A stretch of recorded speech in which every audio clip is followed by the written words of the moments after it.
Medical गृह निर्माण काम डुप्लिकेट एणे रोगी हंतसंत अवधि सरिला हेले सरिलानी मझियाखंड डाक्तरखानार नूतन गृह कार्य ठिकादार और विभाग अधिकारी मधु चंद्रिका जोगु आगे पारुनी कार्य ए होछि नयागढ़ जिला रणपुर ब्लॉक अंतर्गत मझियाखंड स्वास्थ्य एवं आरोग्य केन्द्रर ए आरोग्य केन्द्रटी 10टी पंचायतर जनसाधारण माने निर्भर करती प्रत्येक दिन शह शह रोगी चिकित्सा आसी था किंतु एठारे घर नथिबारु रोगी माने बहु असुविधार सम्मुखीन होउछंती।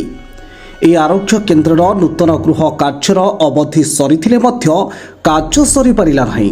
जो नूतन गृह कार्य निर्माण शैली अति निम्नमानर होइथिबा साधारण चर्चा होउछि। तेबे एही कार्य पई कोनोसी सूचना फलक न लगाछि थिबारु दुर्नीतिर गंध बारी होई पडुछि। तेबे दायित्व थिबा मंत्री और ठिकादार सह मिली भगतरे कार्य होउछि बोली साधारण चर्चा जोर धरुछि।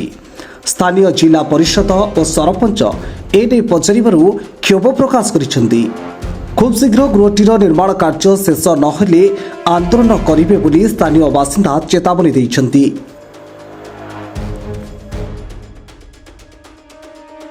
मनमुखी कार्य सुधा से दायित्व कम करना कि सीमेंट बाली सब रफ्यूज हो जड़े कबड़ा दायित्व के रखुना।